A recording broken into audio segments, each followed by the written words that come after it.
Greetings and salutations, my peoples. AK, back in the spot here to chat about the rest of the epic awesomeness that was Lovecraft Country. As you can see here, I am joined always by my sister ManaroGeek TV. Manaro, please say hello to the folks. What's good, everyone? Thank you, AK, for inviting me to have this discussion. And I'm really excited to be here with Manic Meeks. So let's get this rocking. Let's do this. Let's do this. Yes, indeed. Yes, indeed.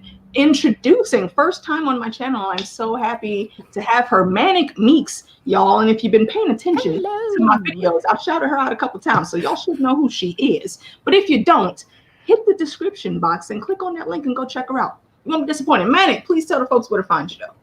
I am mostly on YouTube at youtube.com/Manic Meeks.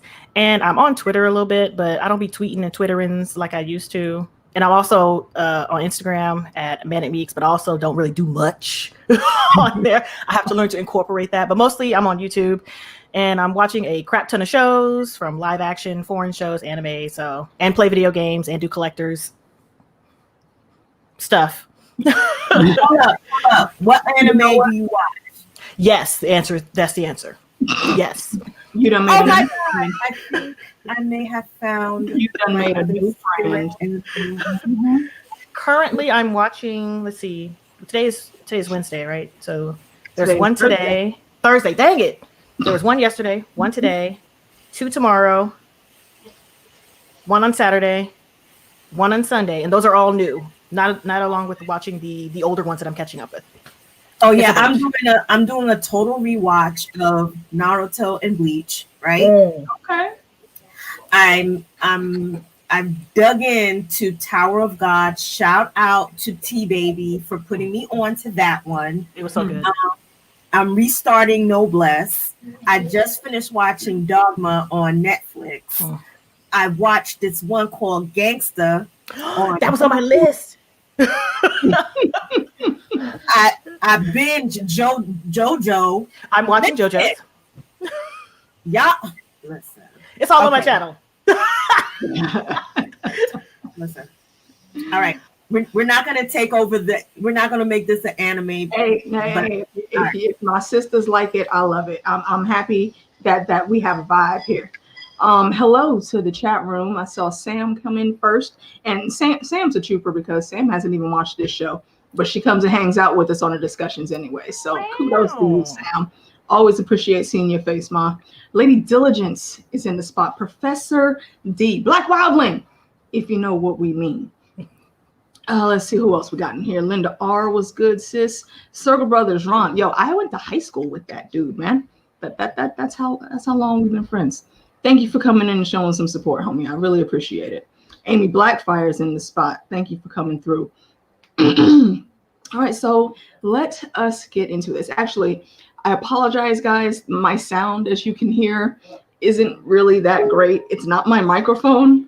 It legit is my voice. I been sick for the past couple of weeks, and I'm waiting currently right now to get the results of my COVID testing. So I'll keep you guys posted. For those of you that aren't following me on Facebook, I'll let you guys know where we're at when things when I know, you'll know. We'll say that. All right, and we are going to start off with some tidbits about episode 7. So Meeks, since it's your first time here, I'm gonna pull you up first. Give me some good highlights that you liked about episode 7. My favoriteest thing ever from episode 7 is, I think the character's name was Beyonce, simply because she had space. Yes, Beyonce. Yeah, because she had that massively beautifully structured fro, and she was telling Hippolyta, like, you know what, just be what you want to be. Name yourself. Figure it out. She was telling her the answer without telling her the answer, until she understood what she was saying. Name yourself. That was one of my favorite things. Oof. So much life. So much life. So much life, so much lift. And she gave you all the advice you needed. You just had to be able to accept it. Because if she'd listened to her the first time, she'd have been like, okay, name myself. She'd have been out of there. She probably would have named herself Home. Like, I just want to be back home. I want to be me at home. but she was panicked, and that was one of my favorite parts because it just opened up the door for Hippolyta to figure out how to travel. Indeed, and I will fully and firmly agree with that. I'm actually kind of glad that Hippolyta did have to go through that journey, and I know there was consequences for her being away for so long on her journey, but for her growth as her own character, she definitely had to go in and get that little bit of extra oomph so she could do what needed to be done later. So I really appreciate that about this ep. And Chance, thanks for coming in. Phil H, I see you, baby boy. Jasmine B, thanks for coming through. Lady Manaro, grace us with your thoughts, please. I have to agree with Meeks, but to add to that, that fro took me to another world, right? Like, it was giving me Steven of Universe vibes. Remember Yes. Homegirl from Steven? That's the vibes that she was giving me, and like her fro was always in place. But on top of that, I like the whole like I was telling y'all before, the whole Stargate Wheel of Time thing that they did with Hippolyta, and how she is actually the key to going through worlds. Like she opens the doors. She is the actual key that opens the doors to the past and to the future. So I really dug that part, and I like the different time, the different eras that she jumps from, like when she was like a Josephine Baker, and I was like, girl, why can't you catch the two-step? Like, I'm gonna need you to get it together. You on the stage, I'm gonna need you to kick up when they kick up, sashay when they sashay. You out here looking like how do I dance again? So that was funny, but I really liked her interaction with Josephine Baker, and you get some insight as to what it was like for her as a Black woman in the time period that she was living in, and what the expectation was of her. And she said something that was very poignant, in that, she was being lynched, but it wasn't a literal lynching, right? It was it was like a figurative lynching that she was suffering, right? And all this time she thought she was educated and she was doing what she was supposed to do, and she did all the right things, but she was actually being lynched because she was kept kept in this box, and she wasn't truly allowed to be who she wanted to be. And that took me back to the conversation that, as AK likes to call her, Crucilium, had with Ruby, right? She had the conversation with Ruby where she was like, yo, what do you want to be? I didn't give you this potion for you to just be white. It's for you to do whatever you want, be whoever you want to be. Right. So there is a running theme here for a lot of these Black women, as far as be you, be who you want to be, despite what the world is. And even Christina that is her goal. She's trying to be whatever she wants to be in a very patriarchal world, which is kind of prevalent in today's world, but we won't get into that. Very true. Very true. Yeah, I agree with both of you ladies across the board. Casey, thank you for stopping in, honey. I really hope the baby gets better soon. Appreciate you coming through. And you too, OTDA. OTDA is always in the chats holding it down for us with the wrench, always being awesome. So thank you, DA. 305 Capricorn, thank you for coming through. Let's see. What else can I say about episode 7? I want Hippolyta's sword. Yes. Like Meeks, you don't know, but Manaro, I know you know. I have a fetish for sharp weapons, old school weapons like swords, battle axes. I have quite a few. I just have a knife thing. I have like these little knives everywhere. These are my unboxing knives. I like that. Like a velociraptor claw. So I too like the pointy. Yes. I dismissed it first just because I was in the action. But then when I went and rewatched and I started looking at the design, like it's a very different design of sword. And it intrigued me. And I once there's a company called Valyrian Steel. I'm sure you guys know it if you watch Game of Thrones, that do really good with replica swords. I might have to hit them up and see if they have a license for that. Or there's a company in Boston, AWE is their YouTube channel. And they also have done replicas of fantasy swords, and they do an excellent job. Y'all should check out their channel. They show you how they go through the whole blacksmithing process and doing it. It's really fascinating to watch. And yeah, Meeks, I plug a lot of things sometimes when I'm talking, just so you know. I like to spread the word so that everyone has, different folks to go check out. It's a lot of us out here. We need to share the love. Parker Schools, thank you for coming in. But yeah, that whole scene with the fight training and her, finally actually standing up, the speech that Nawi gave during her training, it's just the power, the strength of the Black woman warrior. It just feeds your soul. That's really the best way I could put it. It feeds your soul, and it was such a joy to watch, and I just love it. That's pretty much all I can say for this episode. I mean, not to dismiss the part with Hippolyta and George. I do think that conversation was needed, and I'm glad that it was. And we saw, again, she still also chose to be George's wife. They have a true and honest, strong love for each other, even with mistakes. They talk it out, they get past it, they move on. And that's something else that we'll see Hippolyta teach to Dee in later episodes. So if you guys are good moving on to episode 8, I think we can move on to episode 8. Yep. All right. Manaro, I will call on you first in the class. Give us a good tidbit for episode 8. What you got? Okay, so Meeks, you may not know this, but I don't do horror. Yeah, I owe her a huge therapy bill for watching this show. Do not do horror. It's not my thing. I sit here before you because of AK. That is the only reason why. And this particular episode is one of the main reasons why this girl does not do horror. It took me 5 days to get through that episode. 1, 2, 3, 4, 5. 5 days. Them creepy twins.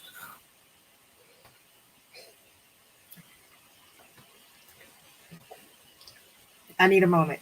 Them creepy twins. Darn, those twins was creepy as. I was about to.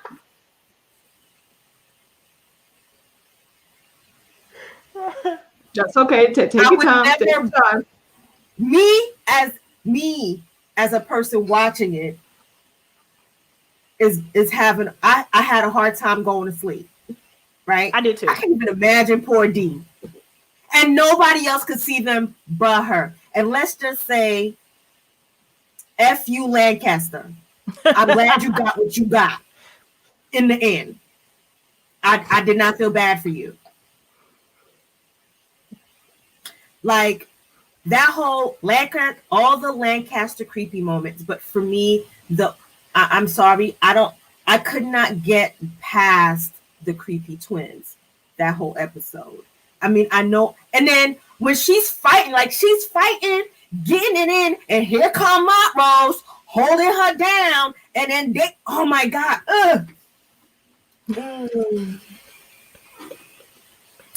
I'm done. You know what really had me tripped out about that scene though is when Montrose grabbed her and one of them got her. The other one had nerve to sit over there and pout because she didn't get there first. Yep. And look here, little demon spawn. You take your little Obia twin and go on somewhere. We don't need that around here. No more Jumbie in the house. No, thank you. Go ahead, Meeks. Well, see, They were scary to me at first until I figured out who one of the twins was. And that made him not scary to me anymore because I've been following KK. She was the, I think she was Topsy. Since she was like 12 or 13 and she was in the 8 flavors. So once I realized that was her, I was like, oh, okay. We good. Because I too couldn't sleep. Until the next day I figured out who that was. But for this episode, I just felt so bad for D. Because being in a place where a bunch of adults ignore the hell out of you and you just keep trying to tell them things like, listen, I need help. I need somebody to talk to. And they're just like, listen, they're so busy looking for her and she's in their faces. And there's like, go in the house, drink some water, go over there. Like nobody cares. Nobody cares who's listening to her. And she got these crazy things following her and she can't talk about, she literally can't talk about what's chasing her. Not that anybody was listening in the first place. Yeah. Especially freaking Montrose at the end. Like, Montrose, come on, dog. Like, I understand he was trying to help, but pretty much he did what I feel like that's just like a symbolism for life. Or how somebody is trying to help you, but in the midst of trying to help you, they're not listening to you and they hold you down for what's really trying to get you. And that's exactly what happened. And I'm just like, damn, not nan adult in the building cared enough to help her. See, and this is where, again, you're going to hear me say Montrose is trash a lot. Oh, no, he's trash. He's garbage. He's not garbage fire. So flaming. This is one of those situations where if Yahima was still around, I feel like all of the knowledge that she had in her head, she would have immediately been able to tap into something being wrong with D. She might not have been able to immediately help dispel, what Lancaster put on her, but she would at least have known to bring her in the house where she would have been protected by the magics. But no one was listening. And I get it, the adults had things going on, but there is a child that y'all are responsible for. Yes. And I'll talk about it when we get to the episode, but I got beef with Ruby on that as well. So it was just, I got beef with all of them. I got beef with Hippolyta. I got beef with every Tick. last one. We all know. Y'all all everybody know. failed D. Tick is a butthole. Yes. He's a fuckboy. He's a butthole. He's a fuckboy. I got beef with all the adults. The only adult that I don't have no beef with is no longer with us. R.I.P. Uncle George. Yeah. And now what's that say? That's absolute facts. That's absolute facts. And yes, Parker, that's exactly what I was getting at. Ruby talking about all of y'all let her down. Yes. She was the one like, who Mama left in charge. I'm like, ma'am, did you need a mirror? Let me flip it. Go ahead and say it one more time. Ain't done until Mom gets back home. Thank you. What are you talking about? Don't mistake that, y'all. I love Ruby's character, but I got beef with some of the things in Ruby's attitude and how she sees stuff. Oh, Lord Jesus. Anyways, okay. So let me pull my list back up. Let's see. Yeah, we talked about the creepy Obia twins. We don't need to bring them up again. Yep, every adult failed D. Yep. Shout out to Jada Harris. Oh my gosh, yes. We don't know if there will be a season 2 of Lovecraft Country, and if there isn't, I am hoping that Netflix is smart enough to call this girl's agent and get her on the cast of Stranger Things, because I need to see her in more stuff. Baby girl has skills, and I will be watching her career very avidly right now. I can't wait, because I know she's going to blow up. She's already proved herself. Let's see. Cricillium. I know a lot of people don't like to hear it all the time, but like when me and Tone were talking on the Street Theory stream that he did a couple weeks ago, Cricillium is a boss. Yeah. You might not like what she's doing, but you cannot fault the game. She does not lie about anything. The one person in this whole story that never really told a lie is the villain. Yep. She has been about her business from day one. She is playing wizard's chess on levels that even Ron Weasley cannot reach. Okay? That's how good she's going through this game. And she is winning. Yes. Oh, listen, she reminds me, she's like the little finger of, yes. I know. She's always like little finger was because to be. Game of Thrones is so well known. Right. But she is the little finger Yes. of the story. Yeah. She is the puppet master. I mean, and you know what? See, no, I can't even give her Littlefinger because Littlefinger likes to do stuff behind the scenes. Christina don't care if you see her. She's more like the Cersei Cersei in your face. That would be the Cersei. She would look you dead in your face. No, she is what Cersei thinks she Cersei was. is not that smart. That's what I'm saying. She's what Cersei doesn't Cersei have to be wanted smart. to be. Cersei was direct. She was like, listen, I don't like you or your mom. Right. I'm going to kill y'all. Keep talking. Say something else. Mm-hmm. And she turned around. You say something? Yeah. Okay. Don't say nothing. The reason why very direct. Yeah, I guess you could say I think you could say she's a little bit of both. She's very direct, like Cersei, but she's very like she's pulling a lot of strings behind the scenes. She's very, it's not like, manipulative. She's manipulating people. Yeah, she's very calculated in order to get what she wants. And so she tells them, she doesn't lie to them, but she tells them what she needs them to know in order for her to get the results that she wants. Yes. Unless she's asked something directly, then she won't give you information that she doesn't think you need to have. Mm-hmm. And so, yes, Amy, that this was the scene with the bloody skin sex. Yeah. And I know a lot of folks didn't like that. I know. Like me and Heidi from the Creatives Guild are two of maybe 5 people I know that actually appreciated that scene. I mean, I understood the scene, but I was still just like the chunks. And like I'm a texture thing. I'm a texture person. I don't like fat on my food because of the texture. So I'm like, when I saw that, all I could think about was just like the texture. Like it's touching you and it's giblets and it's like jiggly. And I'm like, ugh. And it's Cressilium. And the first time we saw them together, she was drinking her blood. So I wasn't surprised at all that she was into it.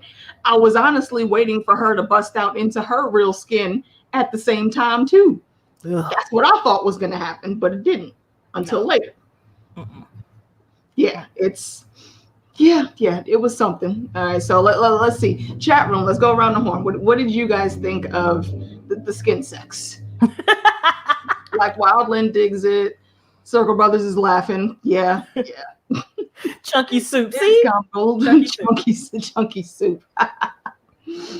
Yep. Yeah, chunky soup pretty much describes it. Sam, what do you say? I feel like from this conversation, Fandom may have a new TV wife. Oh yeah. Yeah, we know Fandom has questionable lady choices in his life. Fandom is another one of our crew from our Game of Thrones streams. Mm-hmm. And actually, I think I need to introduce y'all because you totally have him beat on Funkos. And I want to see his face when he sees that collection. Oh, that's not even a quarter. I'm still moving stuff in. Hold on a second. There's stuff there, stuff on the floor. There's stuff in that room. See, I think you're the only person I know that has more than he does.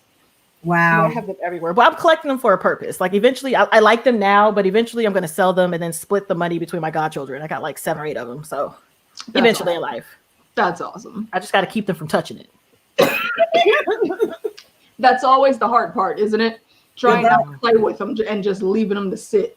Yeah, like Mika, remember you said I could open this? I have never told you can open anything. Ever. You know they be trying it. They be trying. Kids be trying to be smart nowadays. They try you.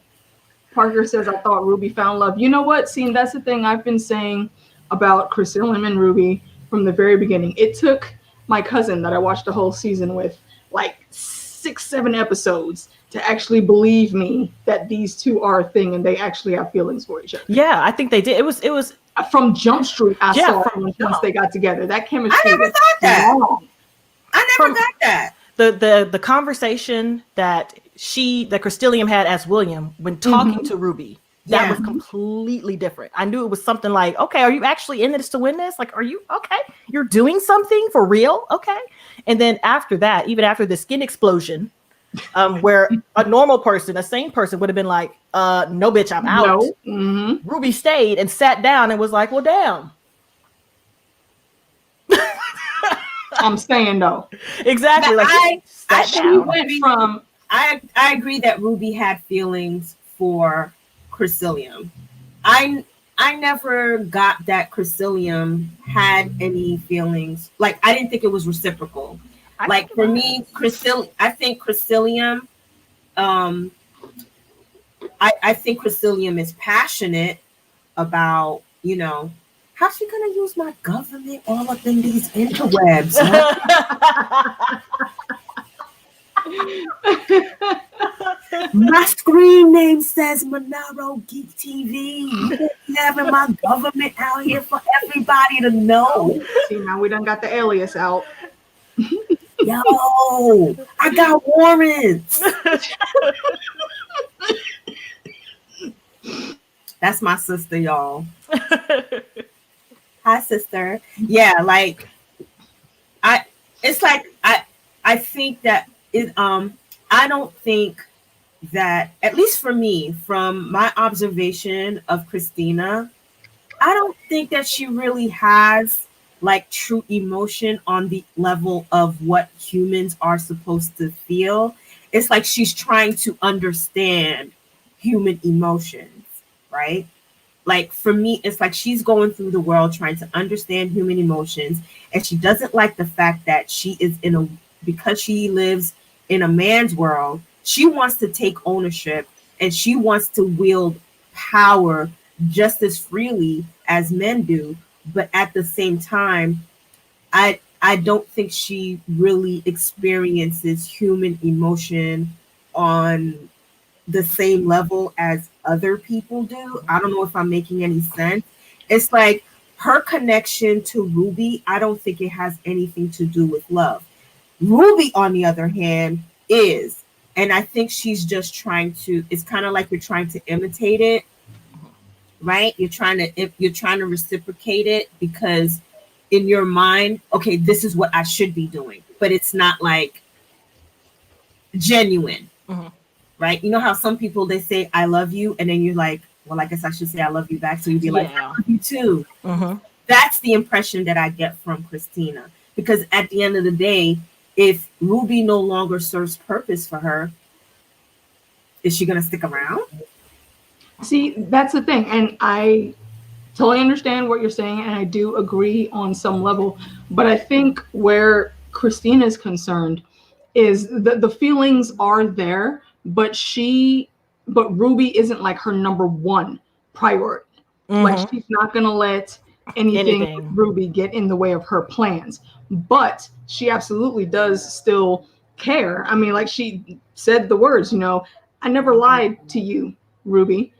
Okay, yes, maybe I was gonna use you, but I saw an opportunity and I went for it. But, you know, the words came out of William's mouth, but they were mine every time. And if you really pay attention to their conversations, there was a thing there. There was a thing there. So, but I do understand. She was definitely not going to be one that would let Ruby get in the way of anything. But yeah, her I don't know what her childhood was like, but she definitely didn't have much of one. So I get like how brand new, you know, playing hide and go seek or tag was. Like, the little boy was looking at her like, do you even know how to play tag? You supposed to run. Like, the cops come to get her, and you really the grown ass woman out here playing with these little kids. And again, see, that speaks to the times, because I guess it was just cool for kids to be playing in the street with adults like that. Because some random adult come up against my kid and their friends, I'm looking at you like, what the fuck you doing? Playing tag? What you doing playing tag with my children? No. Why are you playing with kids? Why are you here? Okay, why are you here? Exactly. Whose house you pacing? Exactly. Whose child are you trying to take? I'm like, shouldn't you be in your house playing spades and drinking some Johnny Walker, some dominoes, something with adults? Like, exactly. Like, did you need to not be here? Because I think you need to not be here. Exactly. That's quickly. Great. Thank you. Exit stage left. But yeah. And B actually brings up something interesting. Christina fetishized her. Oh, there was definitely some of that in the beginning. Absolutely. And I don't think it was just Christina. I think that was on both sides. I think that was absolutely on both sides. Did you guys peep the outfit she was wearing in episode 10? First of all, it's not it. That outfit was not available. Almost wedding dress. No, the when she walked in and took the spell off of Letty, she was wearing some like gold and black, like African patterned shoulder situation. That shit was not available in the 50s. And I'm like, was she time traveling? Where'd she get that dress from? That's a very 70s dress. Yeah. I'm like, because that dress, nothing like that ever existed. Was well ahead of the time for the 50s. Exactly. She came waltzing in there like, well, listen, I just need you to give me what I need. And I'm like, looking like she just came back from 2019. So I understand the fetishization, but I actually think that she really did like her. She really did love her. And it showed a little bit when they were in the car accident. Especially when it says, that's why it's your fault I had to kill her. Exactly. Like that hit her hard. Yes. Because even in the car accident, she went out and checked, like, oh my God, Ruby, because she knew she was fine. She was like, bitch, I can fly through a window. I'm cool. But my baby, no boo, she can't. Yeah, I got to go check on Bay first before I calm down. Like, she saw Titus, but she didn't even really spare him a side eye until she checked on Ruby. Opened the door. Exactly. She opened the door, was like, what? Like, what do you want? So I do think that the feelings were genuine, but I'm just like you said before, she got a plan. Yeah. And what you not finna do is mess with her. It's getting away. Yep. You're not. No. Precisely. A, B, C, D. There's no F, G, E. No, it's just to the E. Right. Right here. Yep. Let's see. Montrose and Tick, speaking on the corner. I think more of those conversations needed to be had. Child. This family has a horrible time communicating. Horrible. My God. Like I've seen a bunch of full circle moments. But I'm now, like, wow. These guys were just moments. Yeah, go ahead, Manaro. You speak on that first, then Meeks, you go right after. Yeah, a lot of full circle moments, right? It was a very heavy episode because of all the full circle moments that were occurring in this episode. Like, I don't know. I think you get a little bit of insight as to why these people are the buttholes that they are. But even in the fact that they are assholes, buttholes, they all of us have a backstory. We all have a backstory. We all have some, you know what? They always say something happened to you in your childhood, and that's why you turn out the way that you do. And a lot of times when you're as you know, if you grew up within a certain era, like there were certain expectations that were put on you, but a lot of those things are generational. There are certain behaviors that you were allowed to exhibit and certain behaviors you were not. Like you were not allowed to do certain things, you were not allowed to say certain things, and you were not allowed to have certain ideologies because they went against a particular moral value, a particular value system that was being followed. And I think we get to between Montrose and Tick, when Montrose is, when he has to, I think this is the part where he has to give his blood to, where they're telling him that he's the closest thing to D, and he has to give his blood. He's having a lot of these, he's gonna have to come to terms with the fact that I may not be this dude's father. He is actually the closest thing to D, not me. And so if I go and give my blood and it doesn't work, so now he's having to he's bringing up a lot of everything from the past. And of course, the best way that he learned to deal with all of the things that he was internalizing is through alcohol. And of course, through the fact that he had abused his son, which was also the same thing that happened to him, right? So something that happened to him, you get to see that. Now he kind of like took that and now put it on his son. And now he's come to a moment where he's already outed himself. And so it's time to continue on that same vein, and he goes a step further and then reveals a truth. Just makes me sad. Okay. I'm like, it makes me sad for them. But they're garbage. They're both garbage. And it's like a circle of garbage. I can't. Like, I want them, like, communication is so important. And I wish that they would have taken the time to communicate before it got to this. Like, before all of this happened in the world, I really wish that they would have just had a conversation about what was going on, why it was going on. Because in episode 9, when they went back to Tulsa, we don't have time. Like, we don't have time for that. We didn't have time for the aggression. We didn't have time for any of that. And Tick was so absorbed in what he wanted to do that he wasn't listening to anybody. And that's something he got from his dad, where you just get so angry, you shut out everybody. You like, I don't want to hear what you got to say. You're going to listen to me. And this is what I think. And blah, blah, blah, blah, blah. And now I'm done. And you walk off. So you just spout out stuff. Your feelings is hurt. And then there's nothing else that can be said after that.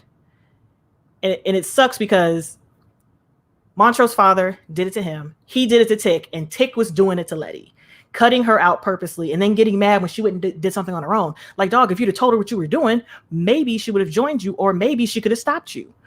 Or maybe you guys could have found something else that was better to do instead of just going off making deals on your own. Like, bruh, like, you're making things difficult and it didn't have to be. All because y'all don't know how to talk. Not nan person knows how to communicate. Nobody. And I'm like, it was so frustrating to watch them because they're great characters, but y'all garbage. You're garbage. Hot garbage. Fiery, flaming garbage. And Tick is not as bad as Montrose, but just because you recognize what you're doing doesn't mean you can stop it in time. And that's what Tick's problem is. Yeah. He's just not stopping it before it comes out. But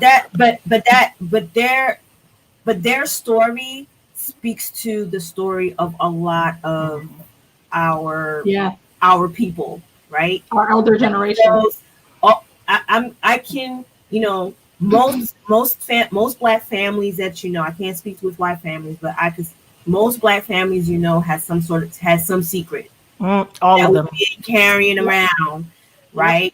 And then things don't get told until everybody's already a grown adult. You grew up thinking one thing, and then all of a sudden you found out your whole life might have been a lie. And the things that these people are carrying, they don't understand. It's a load. And so the only way they know how to deal with that load is to transfer that frustration to the person that's closest to them. And for Montrose, it was Tick, right? The frustration and everything that he was holding in, the secret of the fact that George might be his real father, the fact that, he was abused by his dad, and the fact that, he was actually, he was gay, but he couldn't live as a gay person or be or even act that way because that was not considered appropriate, right? That was the main reason why his father, I guess abused him and I guess had no love for him. Well, I don't want to say had no love for him, but he just did abuse the hell out of that kid. But that doesn't take away the fact that just because it happened to you doesn't mean that you have to be an asshole, right? I could say that, I understand why you're angry, but that doesn't mean that you have the right to be an asshole and take it out on your son. And now your son is an asshole, right? It's like a generation of assholes. So, but it speaks to, I think the show did an excellent job of speaking the truth that happens in so many families. And so now, this is an opportunity for a lot of people starting from now. Listen, break those generational curses. Don't carry these secrets and these loads that's going to, you might end up in the same kind of look. Well, I won't say you're gonna have those creepy twins following you around and stuff like that, but let's not jinx anybody on that. But you could have solved a whole bunch of issues if you knew how to talk. And people don't know how to talk, right? They don't know how to have discussions. They don't they're like, oh, you don't need to know about that because that information is not for you. You know what I mean? You don't need to know about that. That has nothing to do with you. It has everything to do with me.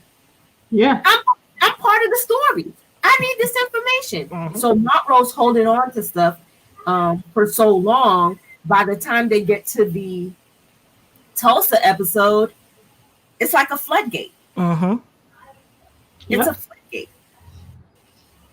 And I'll stop ranting about these assholes. There's a lot. So. Totally right. Yeah, that does a lot to unpack when it really comes to the Tick and Montrose dynamic. So yeah.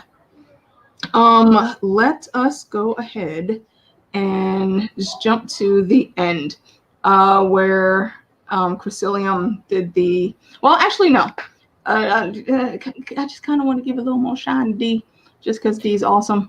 D is awesome. Handling the way those things, she just got fed up, and even though she is upset and angry at everyone, especially her mom, she is fully her mom's daughter because she goes up to this man at his spot. Rolls up. Stake out and everything. Rolls up. Follows him, goes in. Hey, my mama's name is Hippolyta and it's Greek, bitch. And then she turned it around and spit on him like, nah, fuck you, pig. I'm out. That was just gold. But did you hear that was completely unscripted? Word? Okay. Nobody on set knew she was going to do that. And when she did it, she said that they had to refilm it because nobody knew. And she spit on him. Everyone was like, oh! And they had to redo it. They said she completely did that off the cuff and nobody was like. See that already again. This girl is showing her chops, man. And not to mention the actor, the cop, he just stood there and was like, huh. Yeah. I was like, because I'd have been like, somebody spit on me and we ain't talk about the spit. I'd be like, what the Well, he did. Well, he did deserve it because when he like creepy pastaed her like earlier in he deserved a whole lot more than that little bit that got on his tie. Yeah, but I just thought it was really funny how that whole entire thing was unscripted. That's kind of awesome. That's why she was like, give Jada her flowers. She deserves her flowers. And that's the thing I like about Misha. She is very, very active on Twitter. If you ask her a question, she'll probably answer it because she's so active on Twitter. Yeah, she is very, very social. I do like that. We got two newcomers in the chat. Tawny, what's going on? Thank you for coming through. And Tone from Teflon TV is in the spot. What's good, Tone? Oh, let's see. And okay, so back to the last thing here. That the testing of the spell at the end where Chrissilium, paid those guys to do what they did. I know a lot of folks felt like it was only to test the spell, but I think it was twofold. It was to test everything, but it was also because Bay said, maybe I need to feel something, so let me try to go through these steps and see what happens.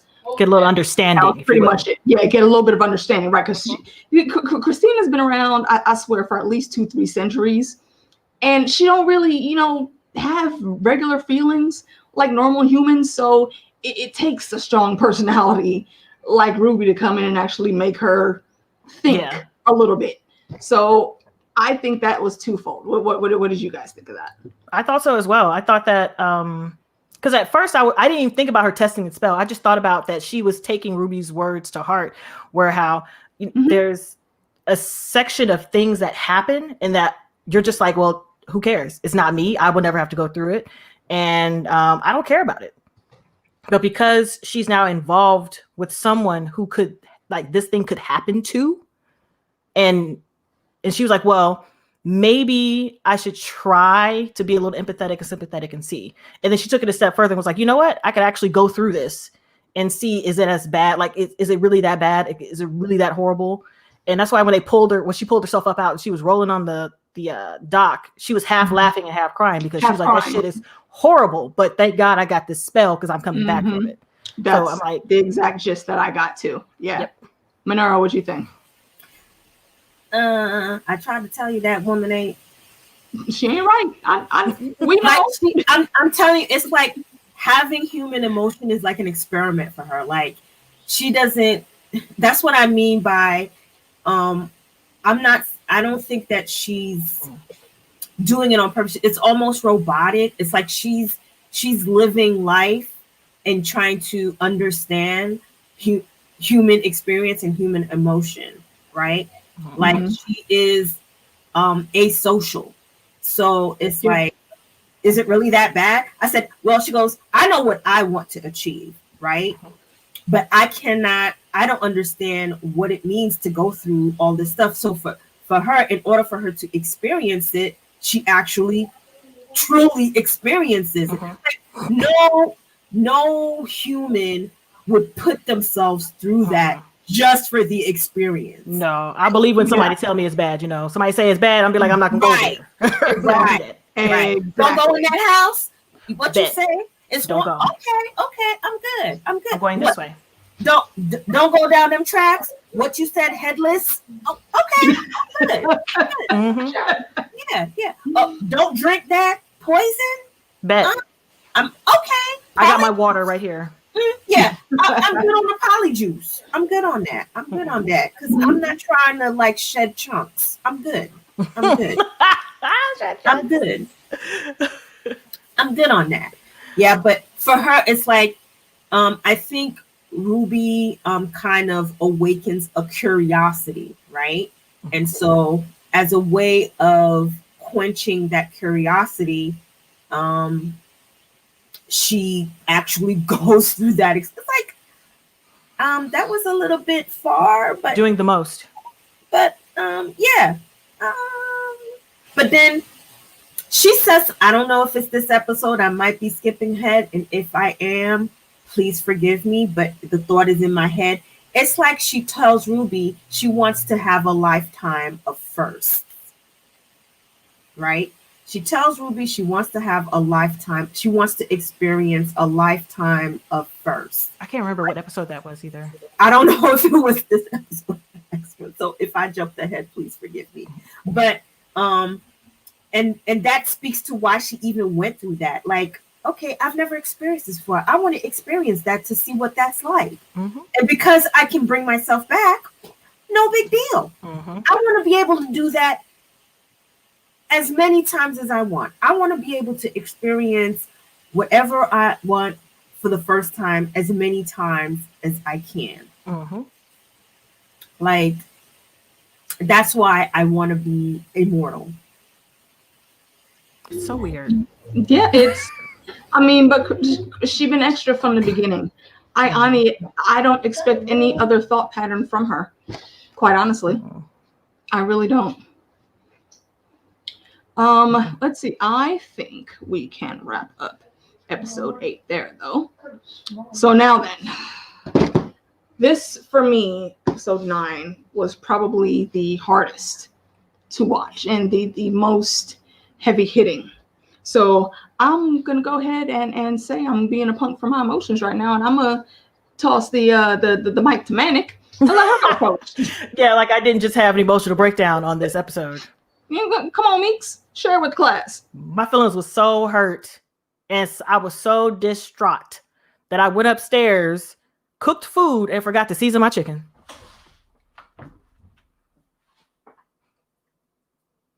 I was upstairs making chicken parmesan, and I didn't put the seasonings in the breadcrumbs. That's how upset I was. Y'all, she's not exaggerating. Like, if you go to her channel and you watch her breakdown and reaction, literally from it was heavy. The second, like the halfway mark of the episode when they got into Tulsa and you got to actually see those people live, I fell to pieces after that. And every time I watched the episode and was editing, I fell to pieces. I watched somebody else's, I fall to pieces. And it's because all the sacrifice and all the things that people went through hundreds of years ago, people are still going through right now. And we're still here. And people just don't get it still.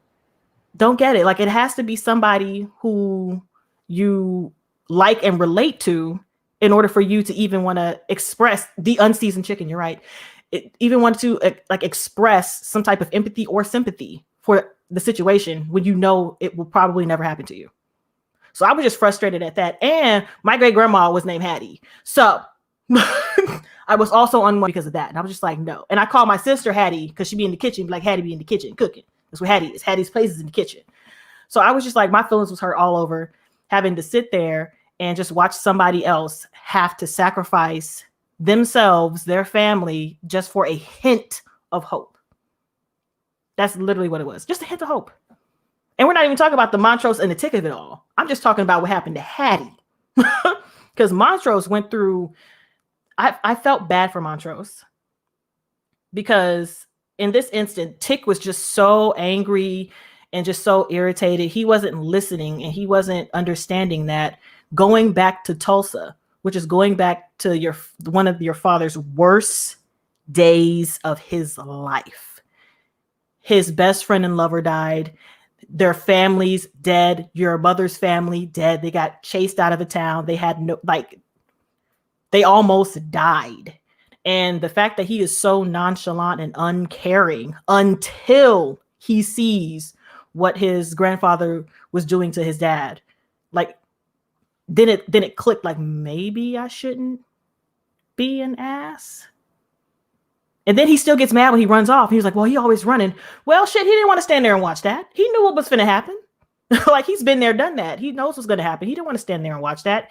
And then having the conversation when he was trying to protect his friend, like, unfortunately, you have to let it happen, and just having him experience it all over again, especially since it's something that he kept in himself. He didn't tell anybody this happened. So it was just it was real tough for Montrose. As much as he is garbage in that moment, I understood granting him empathy and sympathy because he needed it. And then the realization that Tick was the person who saved him, he was like, the only reason I'm here is because you're here.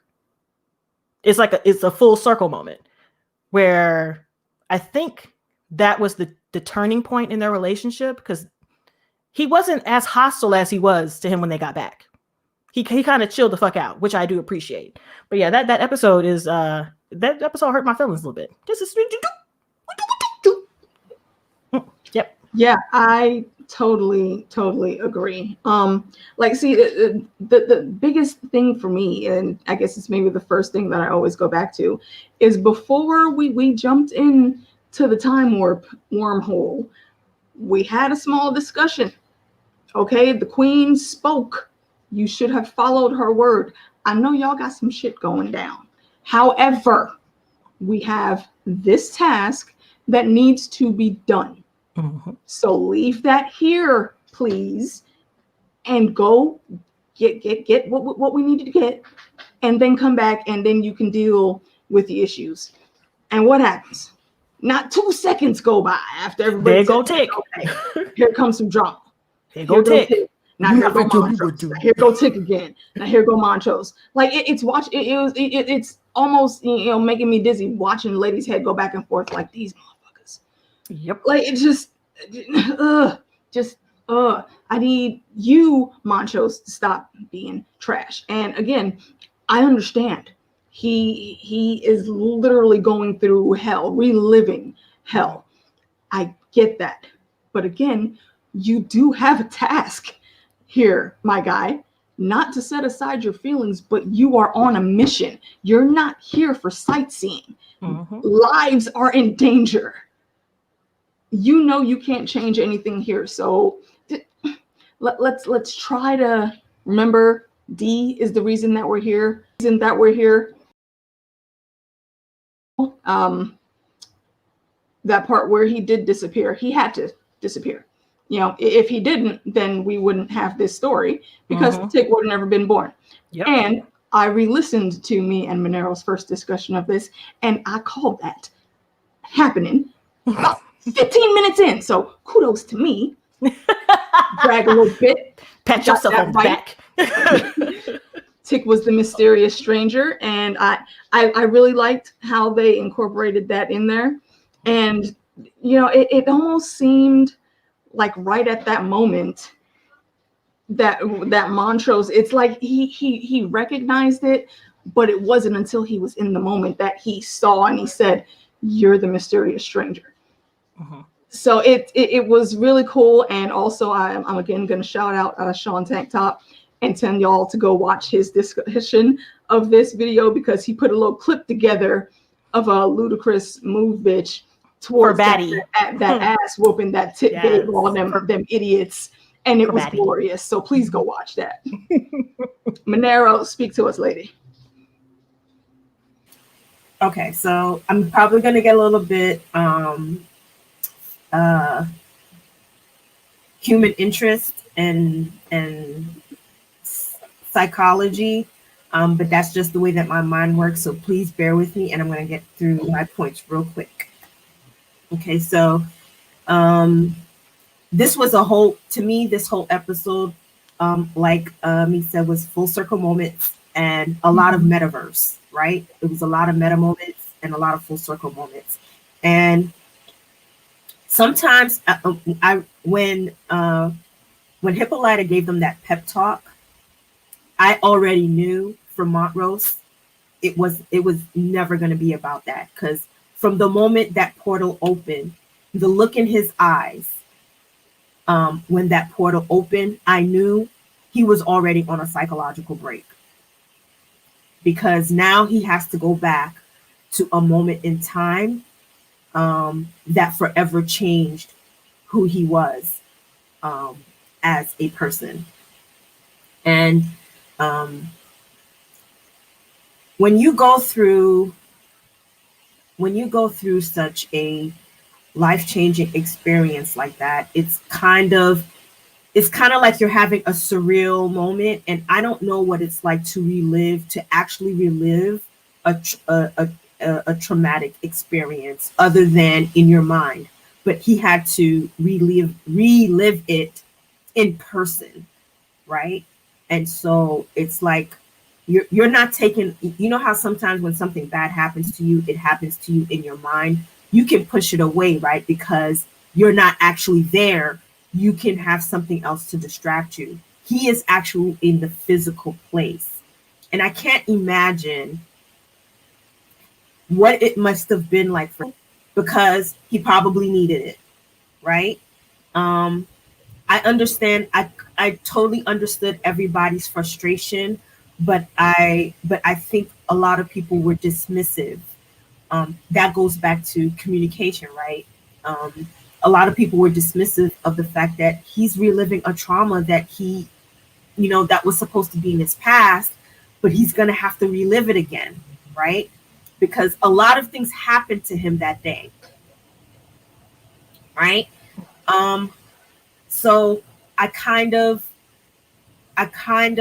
gave him a huge pass on that day. Even when he was having his moments, I was like, you know what, I'm gonna let that rock, because I can't imagine what it's like to physically relive your trauma. I don't know what that's like. I know what it's like to relive it in my head, but I can always do something to distract me from it.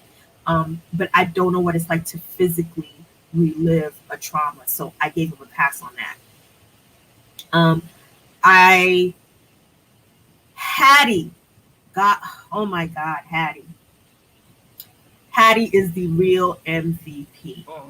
That moment with her and Letty in that room praying, and her fighting against her desire to want to save her family and accepting her fate and her family's fate to die so that her grandson can exist.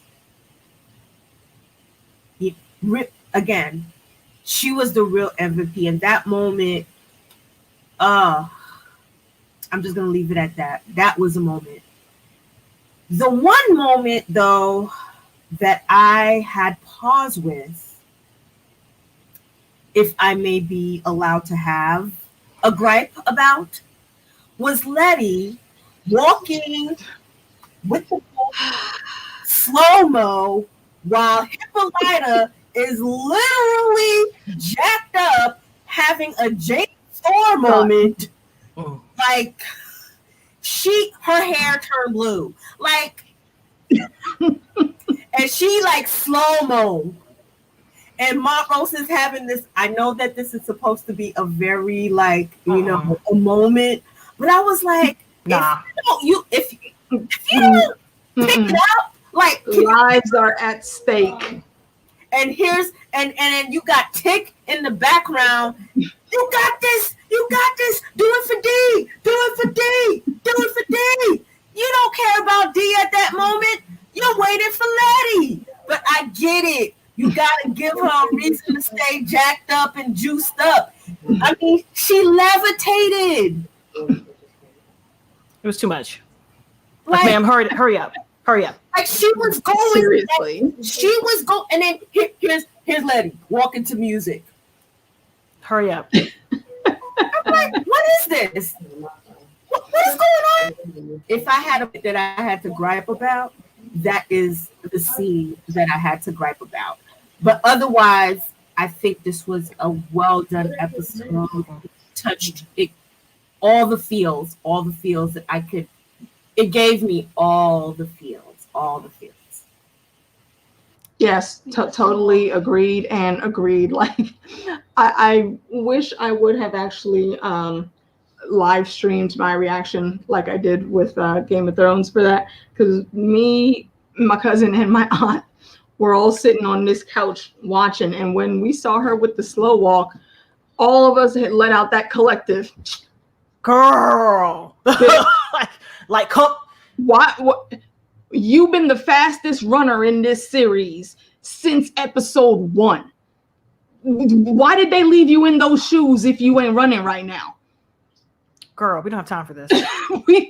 I understand. Again, I get it. You just saw some crazy shit. The awesome grandma just gave you the best blessing you could have ever hoped to get. But I'm trying to get ahead of Dodge. Like, I need you to run. I'm trying to leave this. I'm trying to leave. The experience has scarred me. I'm trying to leave. All right. Quickly. Why are you staying there longer? I understand you're invulnerable and the bullets and the bombs and the fire isn't going to hurt you, but you still need to get gone. Go quickly. You're not here for a stroll, ma'am. Oof, Lord. Yeah, that whole thing was emotional. What emotional on a whole nother level for us. We were all just sitting here like, is she still going? Oh my Lord. Somebody go get the popcorn. Wait, she's still walking? Didn't that feel like the longest stroll ever? Through like, that was the longest stroll ever. Like, how long is it gonna take you? And Montrose is just looking at the window, like, what is going on? And then you hear Tick in the background. You got it, Hippolyta. You got it. Like, yo, this is comedy. Right, like I just said, we are on the clock, sis. I was crying. I was like, oh my God, girl, run! Like, you stopped me from crying, like, damn! And then after that, I started crying again. I'm like, I'm tired. Like, I can't do this, ma'am. Sad because Rhonda said no. Can you talk about your damn cupcakes later? No. Y'all, my cousin been over here trying to distract me with cupcakes for like the past 15 minutes. Talking about the damn cupcakes are sad because I won't eat one. The cupcakes are sad. Eat a cupcake. Shut up. Eat a cupcake. Eat a cupcake. Because she said no. Oh my goodness. Anyway. Eat the cupcake, Anime. Eat the cupcake, Anime. Have some cupcake, Anime. Eat the cupcake. See, Manaro, why you co-signing to this nonsense? Okay. Thank you, ma'am. I thought we was girls, man. What happened? It's cupcake, though. It's cupcake. I understand that, but without putting anything too extra heavier on this episode, you know my health things right now. Ain't a whole lot of room in the abdomen for the treats, okay? I could barely finish my dinner before we even started. So, no to the cupcake. Thank you. Maybe I'll try it tomorrow. Just say, shoot, I would have ate a cupcake. Well, you come here and eat the cupcake then, okay? Thank you. The cupcakes have sad faces. It didn't do nothing to you, AK. It didn't do nothing to you. Anyway, again, Letty needed to hurry up, but I will say, that ending that Montrose did, that speech. First of all, I'm sorry, Meeks, you probably remember the name. What was the name of the spoken word that was being played? I have no memory of anything but me sobbing at that point. Is it called Catch the Fire? It might be Fire? Something like that. But it was very fitting for what it shut up with small bites, Ron. Okay, drop the cupcake, chat room. Okay, back to the discussion. Goodness gracious. Cupcakes. But it was very fitting for that time. And the speech that Montrose had at the end, those weren't just, random names he was putting out there. Those were real people that actually died during the massacre. And I thought that was extremely powerful for them to put that in there. And it was Catch the Fire. Okay, awesome. Yeah, I thought that was absolutely great. And I will also give a shout out to Tick here at the end, because once they finally came back through and Hip finally was able to let go. Again, she's still thinking about her daughter first. Did we get it? And Tick, you know how we get when we go through something and we got it. Like, yeah, we got it. We fucking got it. Yes. Yeah, I felt that. I felt that in my soul. Like, finally, yes, it happened. Now let's go take care of baby girl, please. Exactly. Because and in scene. Right. And scene. Right. Exactly. Like, we got to go. That Next was episode. Great. Beef and Bernie is in the spot. What's good, sis? Okay, so yeah, that's actually where my notes ended with that episode. You guys good to roll on to the last one? Yes. All right, episode 10, the one I call All Hands on Deck. Actually I know I said only pick like 4 or 5 highlights. I got a few more just because this episode hit me like that. I will start with Hannah Speaks. Finally, I've been wondering for the whole season this woman was saying to Tick every time we saw her lips moving. And I've always found it interesting that, when Letty started having that dream, she didn't say anything to Letty. She would just turn and look, and we find out later because she wasn't supposed to be Letty's tutor at that time. That was going to be Grandma Hattie. So she left that to Grandma Hattie, and she handled Tick. And I thought that was excellent and great. The family dynamic of how they actually finally came together with decent communication and actually working together and getting a plan together and properly executing it. It meshed very well. And I really appreciated seeing that, because that's not a thing that's shown a whole lot anymore. A strong Black family unit on television. And that is so needed right now. So I really appreciated how they went through and did that. That was my first tidbit. I'll let you ladies pull out some more stuff before I move on. Meeks, go ahead. I'm trying to think, because I honestly, was I drunk at this point, or did I start drinking? This is a valid question, because I would. But from the beginning part with the ancestral realm, as I like to call it, their version of the Black Pantherisms. Yes. How? Because in that first section, she explained what was going on. She explained, she being Hannah, explained why she kept bringing people here and how this area was supposed to be a safe area, even though it didn't look like it. Because while she was alive, she couldn't figure that out. She only figured that out after death. Yeah. And they also explained to Letty why she was there, and how they had to come together to help and fix this. It takes two. You got to have the family unit. Everybody got to get together and try to pull this out. And it was just, it was one of the moments where I just liked it, because you know what, Tick ain't had no choice but to listen. Thank you, Jesus. Like, shut it up and listen for a second. Like, we gonna figure this out here. And notice that, well, I guess they had to have known that Tick was not going to be there long, because they didn't even bother teaching him the language. They taught Letty. Yeah. They Well, I taught. think they saw Letty was the one that was actually going to remember that stuff. Yeah, they taught Letty, and they taught Tick how to do it phonetically, but Letty knows the language now. Mhm. So when they got out of there, I was just like, okay, at least somebody got the knowledge now. I mean, now we got to figure out what to do from here. But that was one of my favorite parts, is them going in there and Hannah explaining. Like, at first I was scared of all of this because I was thought that he was going to harm me. Like, I'm back here again. But then I realized that I should not have closed magic off from y'all. I made a mistake. So now y'all got to fix it. Because I'm like, if I had that book, I'd be like, child, we're going to try some stuff out today. Hold on. We're going to try some things out. We're going to try out page 22, second paragraph down. We're going to try this one. Turn to page 394. Exactly. Okay, we starting the lessons right now. Exactly. Hit it with the Sanders system. Boo. Like, come on. Yes. We got to figure stuff out. Like, it's got to be helpful. So I'm glad that they had that conversation. And I'm also glad that now they can put that to use in the real world. Because in episode 10, everybody was listening to everybody. Thank you. It took 10 episodes, but everybody was listening to everybody. I'm like, yes. And all it took was D almost dying and y'all having to relive the Tulsa massacre. Child. Like, that's what it took. That's what it took for y'all to listen.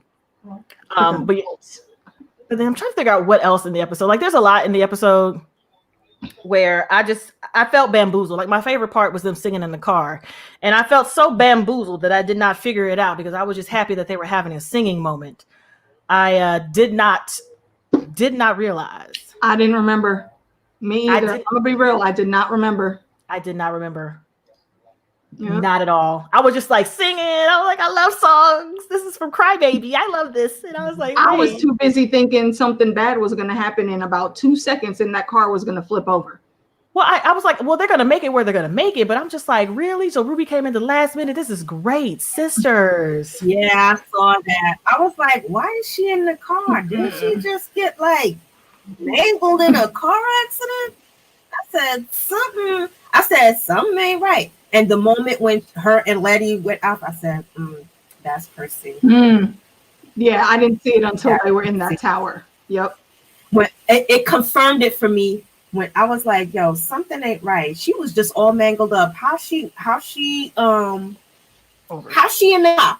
I was like, something ain't right. Something ain't right. Didn't click. It did not click for me, and I don't know why. I was looking. I was like, "What's going on? Why is Ruby? Is Ruby being a trainer?" They were having a family fun time. Even Juho was in. I said Juho. Jiha was in it. I used to know a girl named Juho. I used to know a girl named Juho who was also Korean. But anyway, Jiha was down. Like they were having. It was like a happy family fun time. It was all together. But I was like, yo. Didn't you just get mangled up in the car? How you here though? How are you here? At first I was thinking maybe Christina might have did some heebie-jeebie and got her off. I was like, nah, not the way she was looking. Nah. It's my fault. No, I just felt real bad that I didn't pick that up. I didn't pick it up at all. I mean, it was just too happy to me. It was. Like even Montrose was like, all right, here, I'll give y'all 2 syllables. Boom, boom. Even Montrose chimed in, with his old cynical behind. I know, that's why I thought that maybe, I knew that Tick was doing this because he knew he had to die. He knew he was dying. Yeah. He knew he was dying. So he was just trying to get the last little bit of it. Yeah, he needed a little bit of levity before he had to go do the final sacrifice. But I'm just like, I'm mad at myself that I did not see it. Number one. Number two, when they were fighting, I could have sworn like Letty, there were plenty of times where Letty would have lost that baby the way they were hitting each other with the haymakers and the elbows and the knees. It was all of this. I'm like, ma'am.